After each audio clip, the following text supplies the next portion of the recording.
In most Pokemon games, at the beginning of our adventure, we have a choice of choosing 1 out of 3 different starter Pokemon. Then, after we choose our starter Pokemon, our rival gets to choose a starter as well. Or in the case of the Johto games, they steal it. But that usually leaves behind a 3rd starter Pokemon, left in a ball sitting on a table. And if we come back to the lab during our adventure, it's still there, just sitting around, not getting used at all.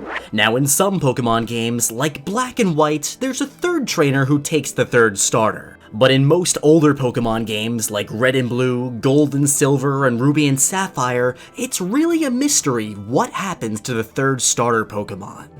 However, due to a very interesting glitch in Pokemon Red and Blue, we could kind of get a feel for what happens to the 3rd starter in those games. Shortly after meeting Professor Oak, he tells you, "When I was young, I was a serious Pokemon trainer. In my old age, I only have 3 Pokemon left." But it seems like that wasn't always the plan for Pokemon Red and Blue.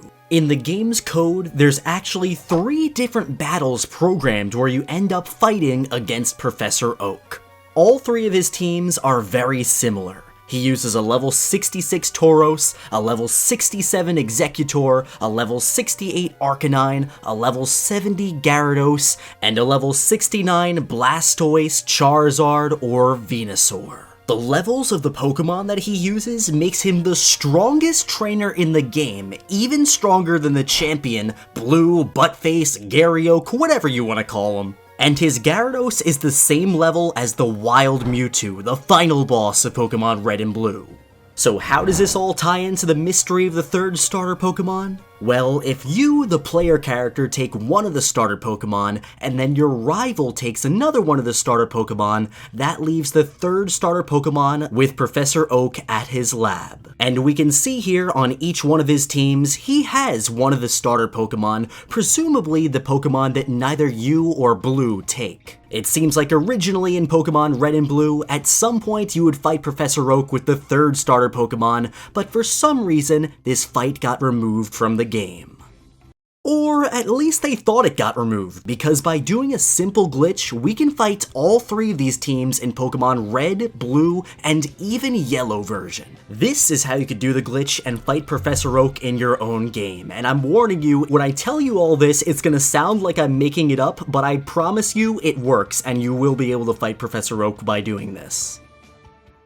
Once again, this glitch will work in Pokemon Red, Blue, and Yellow. Here's what you'll need to get started. First, you need a Pokemon that has 226 as its special stat. Some Pokemon you could use to get this special stat are a high-level Kadabra, Alakazam, Haunter, Gengar, or even Dragonite. Then you'll need a Pokemon that knows the move Fly, and finally, a Pokemon that knows the move Growl. For my Fly Pokemon, I'm just going to use a random Pidgey from Route 1, and for my Growl Pokemon, I'm going to use Charizard, but again, anything works. For our first step, we're going to set up what's known as the Trainer Fly glitch. Now, if you've ever done the Mew glitch in Pokemon Red and Blue, you probably already know how to do this glitch, but I'm just going to show it to you just in case. The Trainer Fly glitch is a glitch where a Pokemon trainer spots you, but before the battle can start, you press the start button and fly away.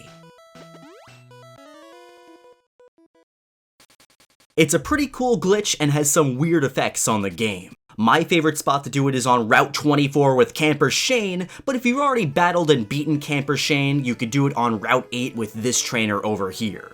And if you've beaten that guy, this glitch really works with anybody that walks up to you, but these 2 are the most popular people to do it with.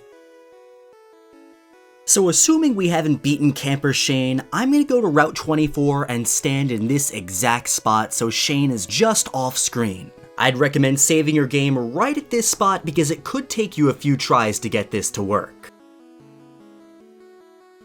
Then as soon as I step down, I'm going to press the start button and hopefully open up the menu. So now that we've done this, what's the next step?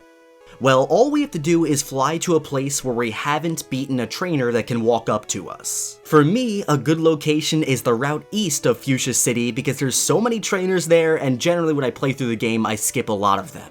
So I'm gonna fly to Fuchsia City and walk east to Route 15, but again, if you've beaten all the trainers on this route, all you need to do is go to a route where you haven't beaten a trainer and they can walk up to you and start a battle. Now when we land in Fuchsia City or wherever you went to, you're gonna notice that your A, B, start, and select buttons are not gonna be working in the overworld. And that's okay, because this next step is gonna fix that. Then when I'm on Route 15, I'm gonna get into a trainer battle where the trainer walks up to me. If the trainer doesn't walk up to you, your game's going to freeze. Then in this battle, all you have to do is win or lose and all your buttons are gonna work again. Now for our next step, we need to find a Ditto. If you're playing Pokemon Red and Blue version, you could find a Ditto on Route 15. But if you're playing Pokemon Yellow version, you could fly to Cinnabar Island and go into the Pokemon Mansion until you run into a Ditto. Now once you're in the battle with the wild Ditto, you want it to transform into your Pokemon with the special stat of 226. And once that happens, we're almost done with this glitch.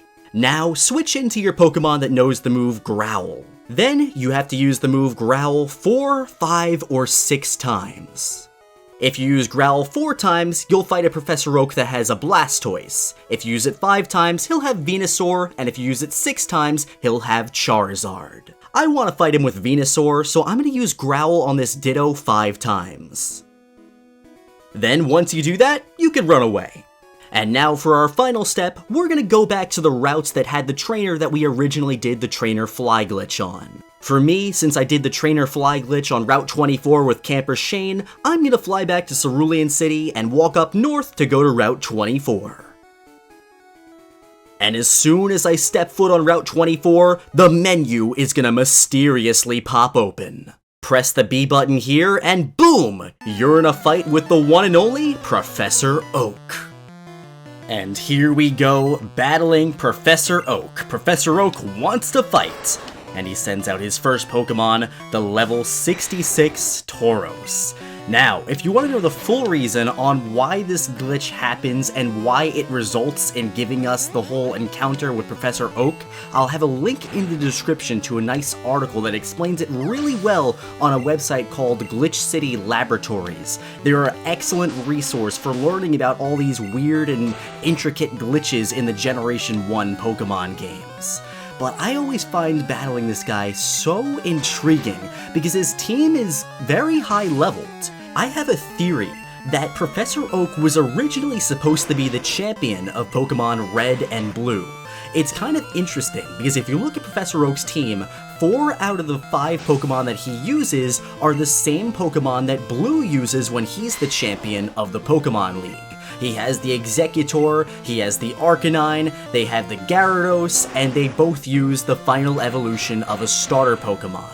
Also, you fight Blue right before you go into Victory Road, and then shortly after that he becomes the champion. It seems kinda weird having 2 battles with him so close together, and maybe at some point Professor Oak was supposed to be the champion, but they figured a more satisfying ending to the game would be defeating that jerk rival of yours. And like he said at the beginning of the game, at one point he was a serious Pokemon trainer, and his team here is pretty serious. But anyway, after this, I don't think we got to battle a professor for quite a few generations. I think the first generation where we were able to battle a professor normally without using a glitch was in Pokemon X and Y, so Generation 6. Alright, and we're almost done with Professor Oak. One more move, let's go for this slash here, and knock out that Gyarados. Ooh, nice critical hit. PokeTip defeated Professor Oak. Ow, that's tragic!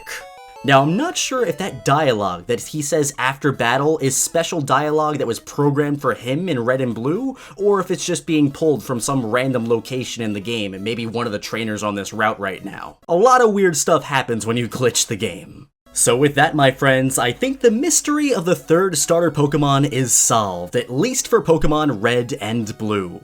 I'm kind of disappointed that when they remade these games for Fire Red and Leaf Green, and even Let's Go Pikachu and Eevee, they didn't put a battle with Professor Oak in. I guess by the point where they made those games, the character of Professor Oak was really established, and they didn't want him to be a trainer, more of a mentor figure. But it's nice to see that originally in Pokemon Red and Blue, that 3rd starter wasn't going to be stuck sitting at at that table forever. Instead, Professor Oak would be motivated to take it out, train it up, and eventually challenge Red, maybe after he became the champion, or maybe as the final boss of the Elite Four. Did you know there's a glitch that lets you walk on water and surf on land in the 3rd generation Pokemon games? Trust me, it's just as crazy as it sounds. I'll have that video and many more linked in the description. As always, my friends, thanks so much for watching all the way to the end of the video. If you haven't already, make sure to give it a thumbs up right now, subscribe to the channel if you're new, and my friends, I'll be seeing you in the next one.